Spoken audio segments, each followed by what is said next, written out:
Welcome, everyone, to the Soul Tribe podcast. I'm Aunty Charmaine, where we value community, connection, devotion, herbalism, and all the other amazing things that brought our grandmothers together.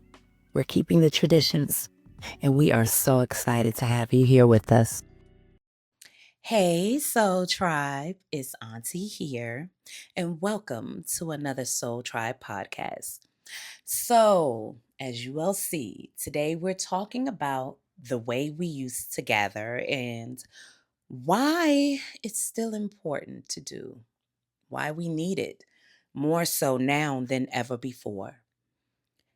I remember a time when I was a kid, it was so exciting the week of Thanksgiving. There was no school. The smells, the feeling, the sounds, the laughter. Oh, wow. I can't wait to see fill in the blank. And my grandmother was so excited always because Big Grandma was coming and that was her mother. And everybody loved Big Grandma. She just had a wisdom that you just could not be affected by. You were in her presence, you felt it. And so only the best could come out at that time. And so, of course, family members, we all came together. There was always a meeting. And the kids and the grandkids would always sit around and talk amongst one another. And so a certain family member, of course, was responsible for desserts, and certain family members was responsible for the meats. And we knew if you couldn't cook, well, at least you could bring something to drink. You already know the protocol. And it was so always the oldies but goodies playing in the background. And there was an excitement in the air because we knew we was about to have an amazing time. And so my grandmother would start off Thanksgiving by seasoning her turkey and wrapping it up tight and leaving it in the refrigerator to marinate for days. And you knew it was time for Thanksgiving because she always said, now, okay, where's your good dress? Anytime that good dress had to come out, baby, you already know you was in for a good time. It's something about remembering the good times. And so here it is. You're gathering yourself and you see your aunties and your grandmother in the kitchen chopping up food and, oh, keep your eye on this and go tell them babies to sit down and no, I'm not cooking. It's Thanksgiving. So y'all eating sandwiches this week. Y'all remember that? Your mother dare not cook the week of Thanksgiving because she was so serious about nobody coming in her kitchen after she cleaned it because she's cleaning that kitchen good before Thanksgiving. And she was not playing. Man, the times we all had.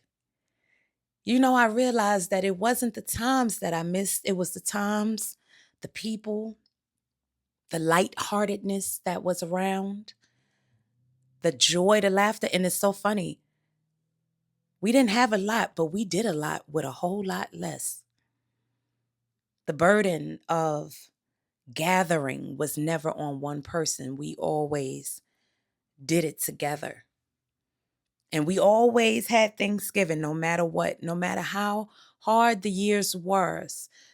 We always had Thanksgiving because we came from a family that we knew it had nothing to do with this or that. It had everything to do with the fact that we loved our people, we loved our elders, and we was going to come together because Big Mama was still here, and we going to come together because we got breath in the body, and we came together because we took those burdens off of each other. And it didn't matter if all we had was you had the turkeys, man, you got the baked macaroni and cheese. At least we came together and we broke bread. Because at that point, it was no longer about this or that. It was about family. So that is how I remember Thanksgiving as a kid. I remember my aunties laughing and having a good time and us cousins getting together. And I mean, it was 8 or 9 of us, but then you add extended cousins, and now we got a whole tribe called Quest. And we all kicking it and we laughing and we doing our little running man and you know, it was a time. Okay, yes, I'm showing my age. Yes, the running man was a thing. And I understood at that time, some way, some shape, somehow. I was so young. I understood at that time that those kinds of times weren't going to last always.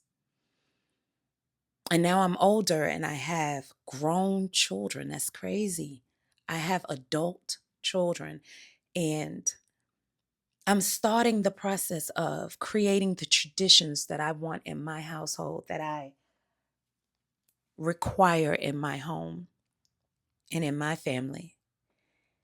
And I'm seeing why we still need to gather like that.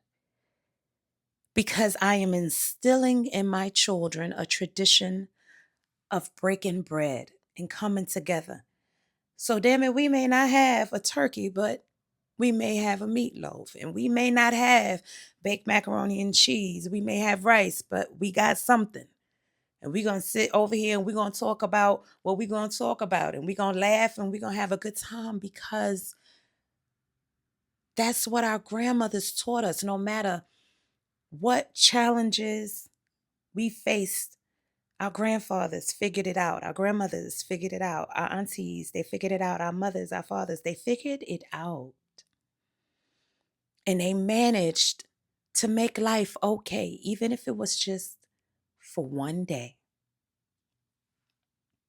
And then I understood, when grace was being spoken, the importance of prayer. And it shifts the thoughts from a lack mindset where you feel you have nothing to a gratitude attitude, that all of a sudden miracles happen because you're acknowledging what you have, no matter how great or small.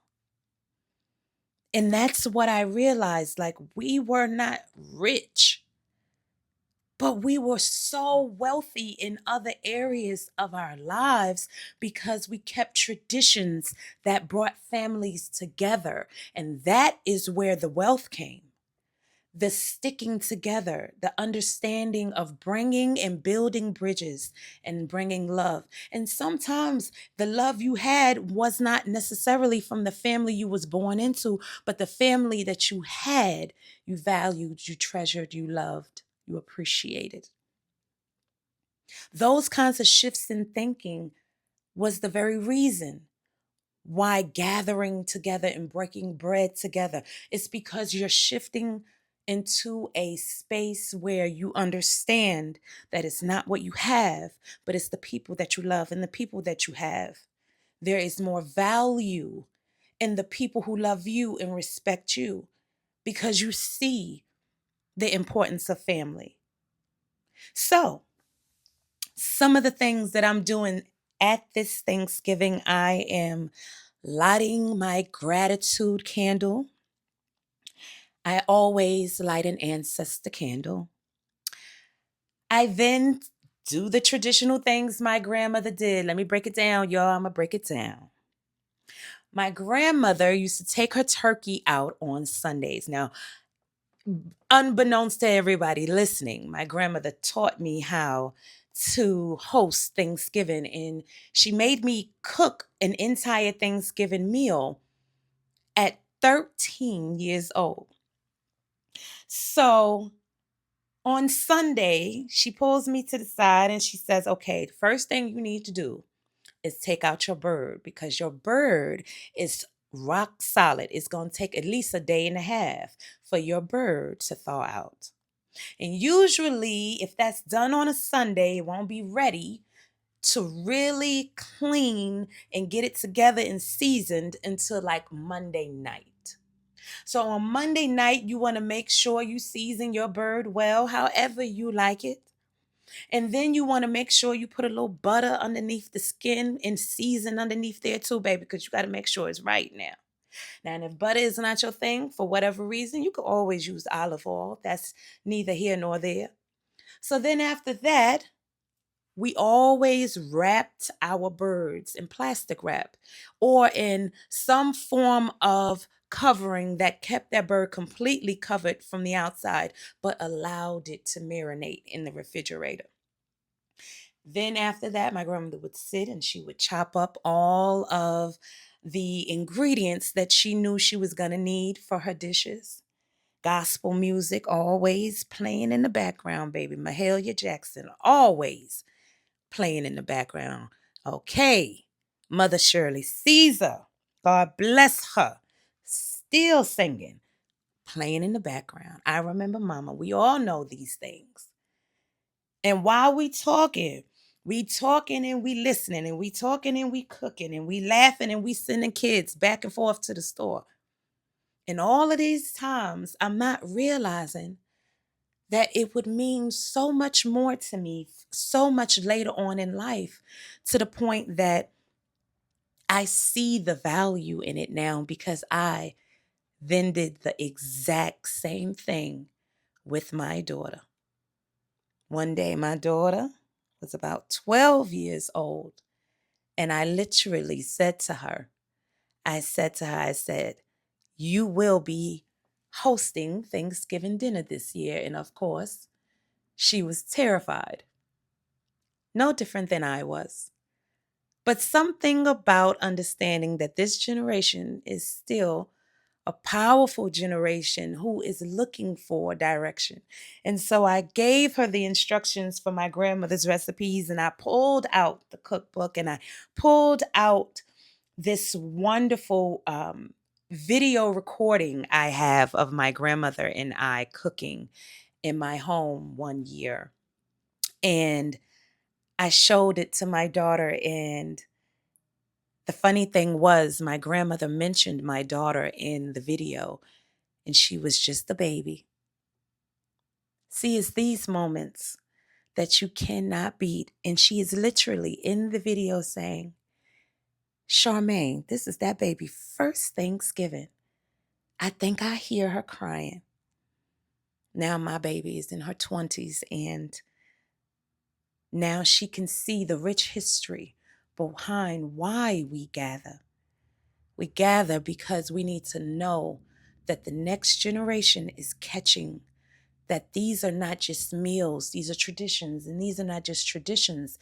These are moments when healing is being taken place, when love is being given, when wisdom is being poured, and when your cups are being filled. I can't tell you how many times I laughed in that video. How many times did my grandmother order me around in the video? And I'm looking back on it and I'm seeing how I am with my daughter. I'm telling you, it's something about us, baby. If we're not fussing, then we don't really rock with you for real. Because I noticed that in that video, my grandmother was constantly trying to refine me and make me better. And at that time, I wasn't wise enough to see that she wasn't nitpicking. She knew I was one of her grandchildren that would keep that essence going. And so I encourage you, beloveds, to really think about this Thanksgiving. What are some of the traditions you want to bring forward? If your grandmother played Smokey Robinson in the background, baby, put them on today. If your grandmother loved chicken and dressing, baby, go on and cook it. And if that's all you got, that's more than enough. Sweetheart, I want you to do what is going to make your heart sing more often. Offer up a prayer of gratitude and really sit with the essence of how you remember Thanksgiving. And what are some of the traditions that you want to pass to the next generation who will remember your wisdom and will recall it well? I hope this has filled your cups. Peace and love, y'all. I'm Aunty Charmaine, and I am a constant reminder to our tribe to connect mind, body, and soul as we talk everything spirituality, everything herbalism, and all amazing things in between. I am the auntie of the community. Peace and love, y'all.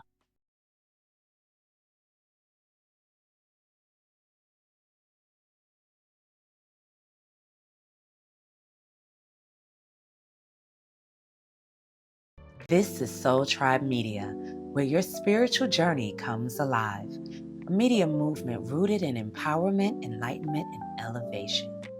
Join me for a day in the life with Auntie as I bring you along on these sacred journeys and gaining everyday wisdom.